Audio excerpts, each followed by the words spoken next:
শপথ গ্রহণের অনুষ্ঠানের ব্যবস্থা না করেন, তাহলে ঢাকা শহরের দক্ষিণের ভোটারদেরকে সাথে নিয়ে আমি নিজেই শপথ করে আমি আমার এবং নগর ভবন কিভাবে চলবে সেটা ঢাকাবাসী নির্ধারণ করবে। কোন বহিরাগত উপদেষ্টা বা বহিরাগত কোন প্রশাসক দিয়ে এই নগর ভবন পরিচালনা করতে দেওয়া হবে না, হবে না, হবে না।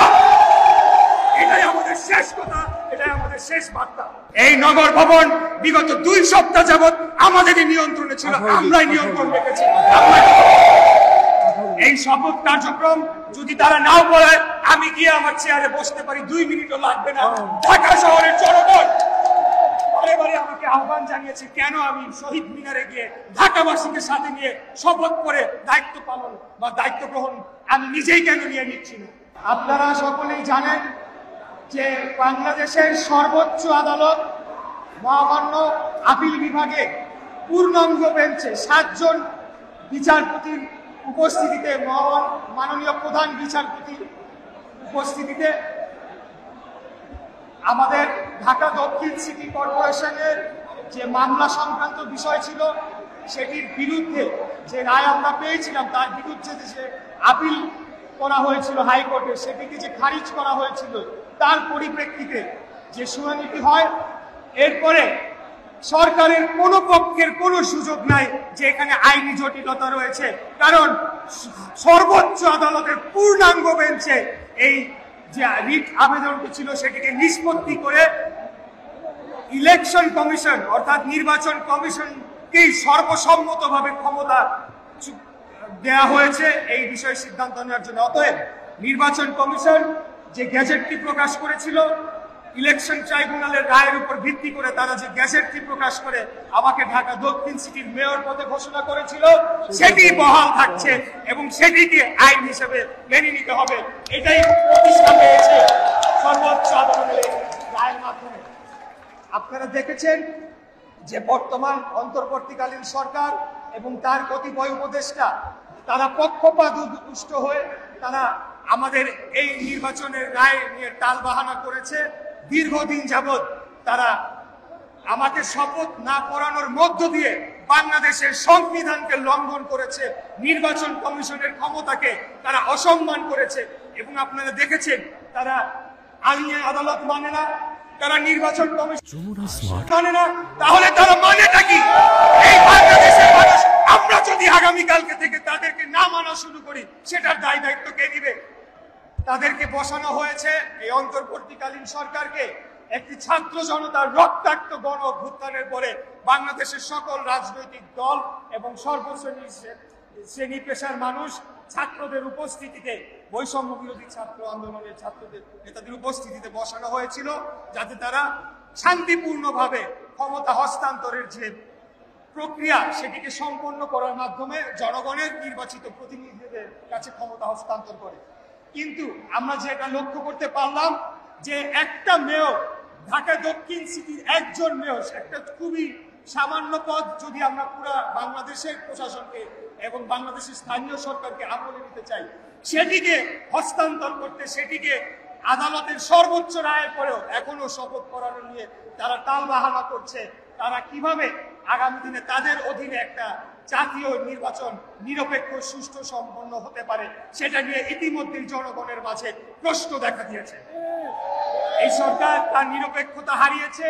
আমি একটু ধারাবাহিকতায় যদি বলতে চাই, আমাদের এই আদালতের রায় এবং গ্যাজেট প্রকাশ করার পরে আমরা যখন সরকারের কাছে বারবার আবেদন জানালাম, বারবার লিখিতভাবে জানালাম, তারা কিন্তু তোয়াক্কা করলো না। এরপরে ঢাকা শহর দক্ষিণের সর্বস্তরের ভোটাররা তারা রাজপথে নেমে আসে। দীর্ঘদিন যাবত আপনারা আন্দোলন করছেন, এই আন্দোলনের সৈনিকেরা, সেনাপতিরা সবাই আজকে উপস্থিত আছেন, মোড়লের সবাই আছেন। এরপরে আমরা আমাদের দাবি আদায়ে আমরা এখান থেকে বের হয়ে যমুনা ঘেরাও দিয়ে আমরা সেখানে 2 দিন অবস্থান করে যমুনা ঘেরাও দিয়েছিলাম। তখন আমরা কি দেখতে পেলাম? জাতির সামনে একটি নতুন নাটক মঞ্চস্থ করা হলো, এখানে পদত্যাগের নাটকের মাধ্যমে জাতিকে, যেটাকে আমরা এক কথায় বলতে পারি ইমোশনাল ব্ল্যাকমেলের মাধ্যমে, একটা নাটক মঞ্চস্থ করা হলো। আমরা এখান থেকে স্পষ্টভাবে বলতে চাই, রাষ্ট্র পরিচালনা কোনো আবেগের বিষয় নয়। এখানে 18 কোটি মানুষের জীবনযাত্রা জীবিকা নির্বাহ করার বিষয় রয়েছে। অতএব আবেগ দিয়ে এই রাষ্ট্র পরিচালনা যখন মন চায় নিলাম, যখন আমি একটু বেজার হলাম তখন আমি পদত্যাগ করে চলে গেলাম। এই ধরনের কর্মকাণ্ড কিন্তু আসলে জনগণের কল্যাণময় কিছু হবে না, বাংলাদেশের রাষ্ট্রকে কোনো ভালো জায়গার দিকে নিয়ে যাবে না। তাই আমরা বলতে চাই, আজকে পর্যন্ত আমাদের দল বর্তমান অন্তর্বর্তীকালীন সরকারের মাননীয় প্রধান উপদেষ্টা ডক্টর মোহাম্মদ ইউনূস সাহেবের প্রতি পূর্ণাঙ্গ আস্থা রেখেছে বিধায় গতকাল আমার দলের পক্ষ থেকে একটি প্রতিনিধি দল বৈঠক করে এসেছে এবং সেই বৈঠকে আমাদের বাংলাদেশ জাতীয়তাবাদী দলের স্থায়ী কমিটির অন্যতম সদস্য জনাব সালাউদ্দিন আহমেদ সাহেব উনি স্পষ্ট করে আমাদের বার্তাগুলো দাবিগুলো দিয়ে এসেছেন। ইতিপূর্বে আমরা যখন যমুনা ঘেরাও দিয়ে অবস্থান করেছিলাম তখন কি হলো, এই নাটক মঞ্চস্থ করার পরে আমাদেরকে বলা হলো যে এটার একটা সমাধান হবে এবং আমরা যাতে অন্তত জনদুর্ভোগের কথা চিন্তা করে আমরা রাজপথটা ছেড়ে দিয়েছিলাম, কারোর নির্দেশনায় না, আমরা নিজের সিদ্ধান্তে আমরা তখন জনভোগান্তির কথা চিন্তা করে আমরা রাজপথ ছেড়ে আমরা ভেবেছিলাম এই সরকার এটাকে সুরাহা করবে, কিন্তু না, পরবর্তীতে আমরা দেখতে পেলাম যে তারা কিভাবে এই শপথ নিয়ে টাল বাহানা করার মাধ্যমে তাদের যে মুখোশ সেটিকে উন্মোচিত করা হয়েছে এবং বাংলাদেশের বর্তমানে অন্তর্বর্তীকালীন সরকার যে নিরপেক্ষভাবে দায়িত্ব পালন করতে পারবে আগামী জাতীয় নির্বাচনের সময়, সেই জিনিসটা শুধু প্রশ্নবিদ্ধ হয় নাই, সেটা জনগণের সামনে প্রতিষ্ঠিত হয়েছে যে এই বর্তমান উপদেষ্টা পরিষদ দিয়ে সেটি অর্জন করা কোনোভাবেই সম্ভব নয়। তাই আমাদের দলের পক্ষ থেকে 3 জন উপদেষ্টার নাম বলে আসা হয়েছে যাদের অবিলম্বে পদত্যাগ চাই, যারা দেশ ও জাতির জন্য হুমকি স্বরূপ এবং বাংলাদেশের গণতন্ত্রের জন্য হুমকি স্বরূপ হয়ে দাঁড়িয়েছে, কিন্তু আমরা এখন পর্যন্ত দেখতে পাই নাই তাদের ব্যাপারে কোনো ব্যবস্থা নেওয়া হয়েছে। এখন আমি একজন রাজনীতিবিদ হিসেবে, একজন আপনাদের সহযোদ্ধা হিসেবে কয়েকটি কথায় সরকারের উদ্দেশ্যে আমি গিয়ে আমার চেয়ারে বসতে পারি, 2 মিনিটও লাগবে না। ঢাকা শহরের জনগণ বারে বারে আমাকে আহ্বান জানিয়েছে কেন আমি শহীদ মিনারে গিয়ে ঢাকাবাসীকে সাথে নিয়ে শপথ করে দায়িত্ব পালন বা দায়িত্ব গ্রহণ আমি নিজেই কেন নিয়ে নিচ্ছি না।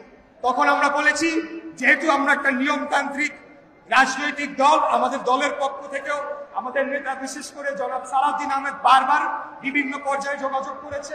আমাদের আইনজীবী নেতা যারা রয়েছেন, barrister Mahbubuddin Khokon, barrister Kaiser Kamal, barrister Kajal সহ সবাই বারবার নির্বাচন কমিশন এবং স্থানীয় সরকার মন্ত্রণালয়, আমাদের সাবেক সচিব জনাব মশিউর রহমান সাহেব রয়েছেন, ওনারা বারবার আমাদের পক্ষ থেকে যোগাযোগ করেছেন, কারণ আমরা নিয়মতান্ত্রিক রাষ্ট্র পরিচালনায় বিশ্বাসী। আমরা চাই না কোনো ধরনের একটা বাজে উদাহরণ সৃষ্টি হোক, কিন্তু এই সরকারকে এখন বাধ্য হয়ে বলতে হচ্ছে আপনারা যদি অবিলম্বে শপথ গ্রহণের অনুষ্ঠানের ব্যবস্থা না করেন তাহলে ঢাকা শহরের দক্ষিণের ভোটারদেরকে সাথে নিয়ে আমি নিজেই শপথ করে আমি আমার এবং নগর ভবন কিভাবে চলবে সেটা ঢাকাবাসী নির্ধারণ করবে। কোন বহিরাগত উপদেষ্টা বা বহিরাগত কোন প্রশাসক দিয়ে এই নগর ভবন পরিচালনা করতে দেওয়া হবে না, হবে না, হবে না। এটাই আমাদের শেষ কথা, এটাই আমাদের শেষ বার্তা।